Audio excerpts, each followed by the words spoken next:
Hello mga kabungsngis, welcome back again to another vlog. For today's video, Manila update tayo. Rekto tayo mga kabungsngis at titignan natin kung ano ang sitwasyon ngayong araw dito sa Maynila. At ikutin po natin to hanggang Quiapo, Palangka. At kung makakapunta rin tayo sa May Carriedo, dahil nung nakaraan nag-update din tayo sa Carriedo. Grabe, ang daming mga vendor din po dun na halos nasa gitna na. Then, hindi pala halos, nasa gitna pala talaga. And kung maaalala nyo dati, kiniklearing natin yung lugar na yun para maluwag. Hindi ko lang alam kung bakit nasa gitna na rin po yung mga vendor at wala na rin pong linya. And ayan, Isitan. Ayan, may mga vendor din po dito sa gilid. Ito, kiniklearing din po yan ng ating mga MTP, BTMU nun na bawal gawing sakayan yang sa may Isitan. Sarap ang lamig. Ang dami ng mga obstruction ngayon mga kabungisnis. Unlike before, nung panahon ni Yorme, talagang ibinibigay sa taong bayan yung kalsada at saka bangketa. And eto nga pala, eto lagi rin to kiniklearing. Dati nung panahon ni Yorme, halos nung time ni Yorme, nung umalis si Yorme, malinis na po ito. Wala pong mga vendor po dito. No offense naman sa ating mga vendor, pero nung panahon ni Yorme, wala pong mga vendor dyan sa mga yan. Tsaka yung safety din po ng ating mga vendor, nakita nyo naman kanina, halos continuation tayo mga kabungisngis. Balik ulit tayo dun sa kanina dahil liliko tayo pa Quiapo.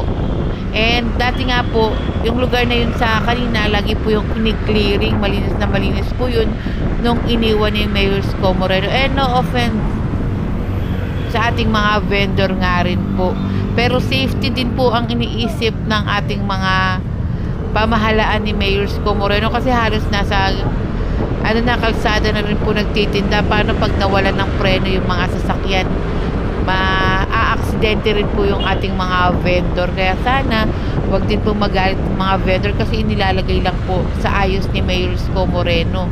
Hindi natin alam kung kailan yung disgrasya. And yung mga vendor nga rin po, halos nandito na rin sa kalsada nagtitinda. Ayan, proceed tayo pa Quiapo tayo mga kabungusngis.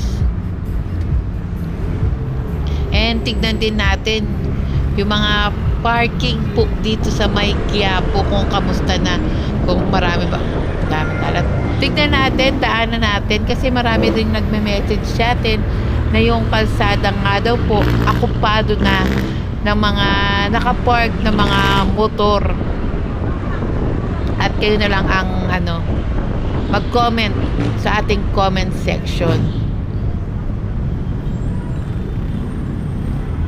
And usually kaya nagkakanda traffic din ang isang lugar sa dami na nga rin po ng mga nakapark na mga sasakyan.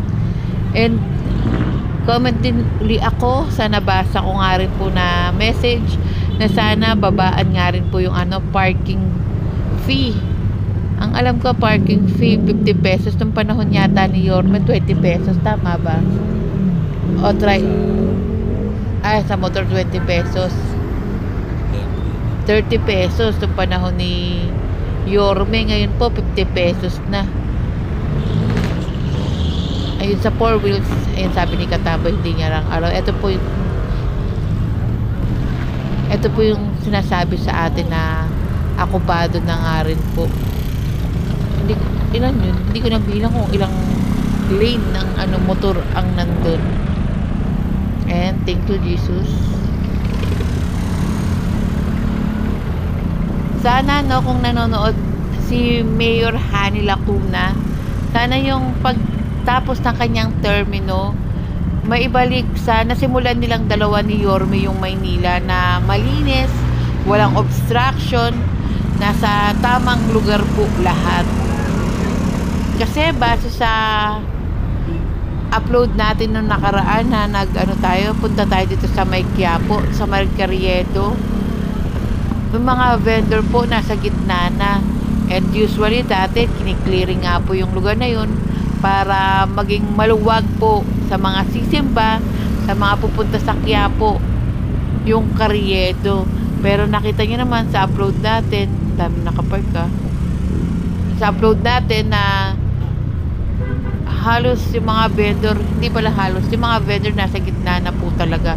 Then again, sa sinabi ko nga kanina, wala na nga rin po yung linya. Quinta Market, mga kabungis-ngis, pa Carlos Palanca na po tayo. And ang dami nga rin po mga ano dito, sasakyan. Ooh! Mga sasakyan po dito.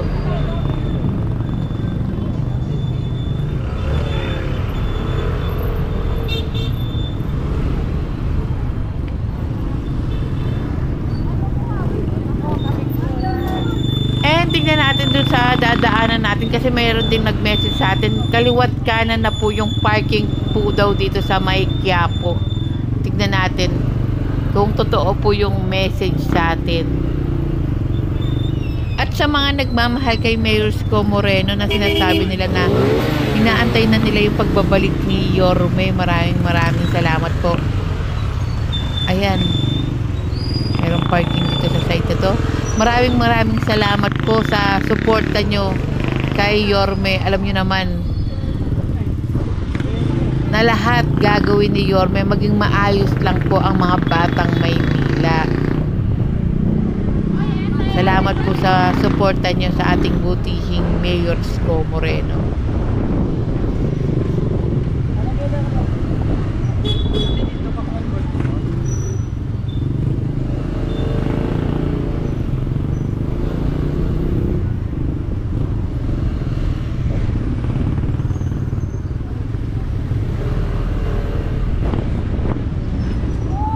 Eto dati naalala ko, kiniklearing nga rin po yung lugar na to, na nakiusap din po si Engineer Bulano na paluwagin etong side na to. Ayan. Oops.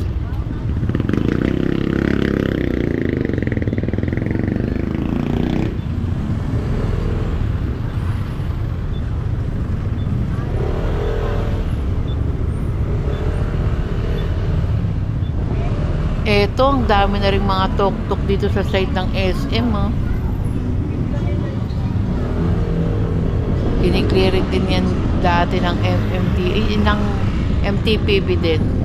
Ayan, may mga nakapark din po yung mga sasakyan dyan. Kaya sumisikip yung isang lugar talagang hanap sa parking, pay parking. Oops. And pa Carriedo na tayo, mga kabungis. Ang daming mga bandal dito. Sana malinis din po. Pa Carriedo tayo, mga kabungis. Puro mga vandalismo. Tignan natin kung anong gagawin po dito sa lugar na to ni Yorme sa kanyang pagbabalik sa June 30.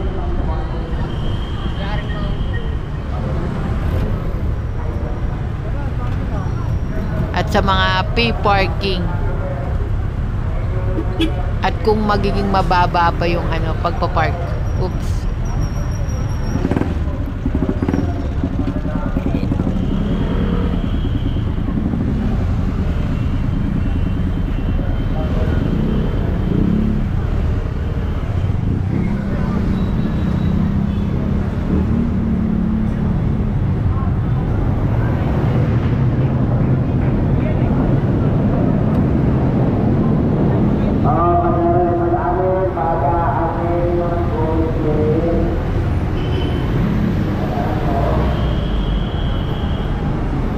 Parang naging parking capital na itong Maynila.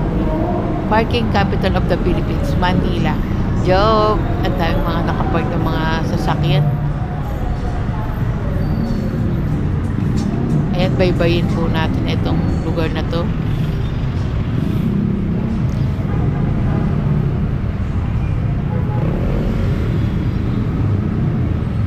At dito ko na tinatapos ang aking vlog for today. Maraming salamat, mga kabungis. Sa sa iyong panonood. And huwag kalimutang mag-like, comment, share, and i-subscribe na rin po ninyo ang ating YouTube channel. Ito po, mayroon ding parkingan or terminal. Maraming salamat sa panonood. Ingat po kayo palagi and God bless us all. Salamat po. Proceed pa tayo mga kabungis.